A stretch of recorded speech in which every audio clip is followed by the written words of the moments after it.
আজকে 12 দিন পরে মা বাড়িতে আসছে। চলো তোমাদের সাথে একটা জিনিস শেয়ার করব। তো তোমরা অবশ্যই ভিডিওটা আজকে পুরো লাস্ট পর্যন্ত দেখো। তোমাদের সাথে অনেক কিছু শেয়ার করতে যাচ্ছি। আর মা এসেছে, মার সাথে কথা বলবো আর কি হয়েছে না হয়েছে সবকিছু তোমাদের সাথে আজকে শেয়ার করতে যাচ্ছি। তো প্লিজ বন্ধুরা আজকের এই ভিডিওটা কেউ স্কিপ করবে না।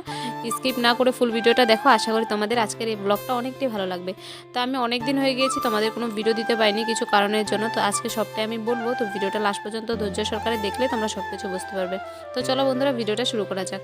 তো হাই এভরিওয়ান, তোমরা সবাই কেমন আছো? আশা করি অনেক ভালো আছো। আমি তোমাদের চম্পা নতুন একটা ব্লগ ভিডিও নিয়ে চলে এসেছি। আশা করি আজকের এই ব্লগটা তোমাদের ভালো লাগবে। কথা বলতে বলতে দেখতেই পাচ্ছ মা চলে এসেছিলো সকালবেলা। আর আজকে আমি অনেক কাজ করব, তো তার জন্য আমি প্রথমে আজকে সকালে ঘুম থেকে উঠে অনেক কিছু কাপড় চোপড় বার করে নিয়েছিলাম, দেখতেই পারছো। আর এখানে আমাকে হেল্প করার জন্য আমার দাদা এসে পড়েছে, দেখতে পাচ্ছ। কাপড়গুলো আমি ভিজে রেখে দিয়েছি, বড় বড় যেগুলো আমার ব্ল্যাঙ্কেট রয়েছে সবকিছু আজকে বের করেছে, কারণ কয়েকদিন পরে আমাদের শুদ্ধ, তো তার জন্য মা বলেছিল এক এক করে সবগুলো ধুয়ে নেওয়ার জন্য, কারণ এগুলো ধুয়ে নিলে আর এগুলো আমরা গায়ে দেবো না। তো তার জন্য আজকে এক এক করে ধুয়ে নেব। তো সকালে আজকে ঘরের যত কিছু কাজ রয়েছে সব কিছু আজকে তো করতে হবে। তো প্রথমেই আজকে কাপড়গুলো ভিজিয়ে নিয়েছি। তো এখন আমি চলে এসেছিলাম, কারণ মা তো এসেছে, মাও আজকে হেল্প করবে অনেক কিছুই, তার জন্য বাড়িতে এসেছে। তো আমি এখানে ঝটপট করে ঘরটা ঝেড়ে নিয়েছি। ঝাড়ার পরে এখন দেখতে পাচ্ছ ঘরটা অনেকটা নোংরা হয়ে গিয়েছে।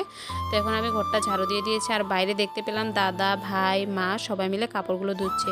আজকে একটু রাগ করে মাদের সাথে আমি আর কাপড় ধুতে যাইনি, জানো। তোমাদের সাথে পরে আমি বলছি, ভিডিওটা দেখো লাস্ট পর্যন্ত, তো তোমাদের সাথে সবটাই শেয়ার করছি। এই যে দেখতে পাচ্ছ তারা আমার দুই ভাই, মা সবাই মিলে কাপড় ধুচ্ছে, কিন্তু আমি কাপড় ধুতে যাইনি। প্রথমে গিয়েছিলাম, ভিজিয়েছিলাম কাপড়গুলো আমি, কিন্তু আর ধুতে যাইনি, কারণ আমি অনেকটা রাগ হয়ে গিয়েছিলাম। তো রুমে এসে আমি ঘরটা ঝেড়েছিলাম, ঘরটার ঝাড়ু টাড়ু দিয়ে মুছামুছি করছিলাম, এসব কাজ আমি করছিলাম। তো দেখতে পাচ্ছ আমার কমপ্লিট হয়ে গিয়েছে, যেমন কথা তেমন কাজও করে নিয়েছি। প্রথমে আমি ঘরটা ঝেড়ে নিয়েছি, তারপরে যত কিছু রয়েছিল মুছে নিয়েছি। মুছে নেওয়ার পরে ঘরটা মুছার পরে কমপ্লিট। এখন আমি স্নানটা করে চলে এসেছি। আর বাইরে দেখতে পেলাম দাদা, মা সবাই কাপড় পুরো সব কিছু ধুয়ে এখানে শুকার দিয়ে দিয়েছে, দেখতেই পারছো। আজকে অনেকগুলো কাপড় আমি এখানে দেখতে পাচ্ছ ভিজিয়েছিলাম। তো মা এসে আরও কাপড় বার করেছিল, তো সব কিছু আজকে ধোয়া কমপ্লিট হয়ে গেছে। তো চলো বন্ধুরা তোমাদের সাথে এখন আমি শেয়ার করি কি কারণের জন্য আজকে মাদের সাথে আমি কিছু কাপড় চোপড় কিছুই ধোয়া হয়নি, একটা কথার জন্য।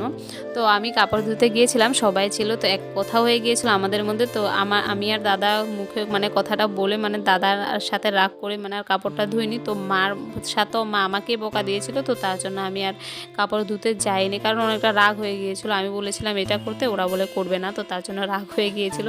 তো আমি রাগ হয়ে ঘরের কাজগুলো করেছি, মা তারা বাইরের কাপড়গুলো ধুয়েছিল। তো থাক, এইসব কথা ছাড়া যাক বন্ধুরা। ওখানে হলো তোমাদের সাথে শেয়ার করি আরেকটা জিনিস। আজকে এই যে দেখতে পারছো পরে কাপড় শুকাতে দিয়েছি, আমার আজকে তো আমরা অনেকগুলোই কাপড় ধুয়েছি, তার মধ্যে দেখো এখন এসে পড়েছে বৃষ্টি। কেমনটা লাগে বলো তোমাদের?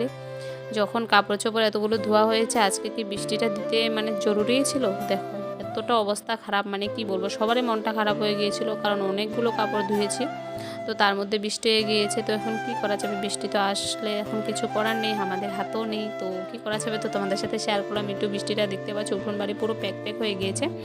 তো তারপরের দিনের ভিডিও এটা দেখতে পাচ্ছ। তার আগে আমি আর ভিডিও করে ক্লিপ কিছুই নিতে পারিনি, এটা পরের দিনের ভিডিও, এটা আজকের ভিডিও তোমাদের সাথে শেয়ার করছি আজকের ভিডিওটা। তো আজকের এটা সকালের ভিডিও ছিল। তো সকালে ঘুম থেকে একটু উঠে নিজের কাজগুলো করে নিয়েছি, কারণ বাড়িতে একা সব কাজ আমাকেই করতে হয় এখন। তো আমরা ভাই বোন 3জন বাড়িতে রয়েছে, আর বাবা আর মা তো ঠাম্মাদের বাড়িতে রয়েছে, কারণ ঠাম্মা মারা গেছে, তো তার জন্য ওরা তো ওখানেই থাকতে হবে। তো কালকে আমাদের শুদ্ধ, তো তার জন্য এখানে দেখতে পাচ্ছ রান্নাঘরে যত কাজ রয়েছে সব কিছু মা বলেছিল এক এক করে করে নেওয়ার জন্য, আর রান্নাঘরে ঢুকতে মানা করেছে, কারণ আজকে যদি আমি কাজগুলো করে ভালো মতন রেখে দিই তো এই ঘরে ঢুকতে পারবো না। তো তার জন্য আজকে বিকালবেলা সব পুরো গ্যাস টেবিল গ্যাস সব কিছু মুছে আমার এই যে দেখতে পাচ্ছি এক এক করে টুকটুক করে সব কিছু করে নিচ্ছে। আর রান্নাঘরটা এখন মুছে আর রান্নাঘরে ঢুকা হবে না, কারণ রান্নাবাড়া করে সব আমি রুমে নিয়ে গিয়েছি। তো আজকে আর রান্নাঘরে ঢুকা হবে না, কারণ সকালে অনেক কাজ করতে হবে, উঠোন বাড়ি সব কিছু লেপালেপি করতে হবে। তো তার জন্য আজকে এক এক করে কামটি একটু সেরে নিয়েছি, কারণ একা হাতে করতে হবে, পারবো না। কালকে ঠাম্মাদের বাড়িতে যেতে হবে, আমরা ভাই বোন 3জনে কালকে ঠাম্মাদের বাড়িতে যাব, কারণ কালকে আমাদের শুদ্ধ, তো তার জন্যই। তো সকালে সব কাজ করে তো যেতে হবে, তো তার জন্য আজকে একটু কাজ করে নিয়েছিলাম। দেখতে পাচ্ছ পরিষ্কার হয়ে বাসনপত্র, এতগুলো বাসনপত্র ধুয়েছি কি বলবো তোমাদেরকে। একা একা কাজ করতে করতে আজকে অবস্থাটা পুরোটাই আমার খারাপ হয়ে গিয়েছে। কারা কারা ঘরে মা না থাকলে এমনটা কাজ করা অবশ্যই কমেন্টে জানাবে তো বন্ধুরা। তো আজকের এই ভিডিওটা এই পর্যন্তই রাখলাম, তোমাদের কেমন লাগছে ভিডিওটা অবশ্যই কমেন্টে জানাতে ভুলবে না। ভালো লাগে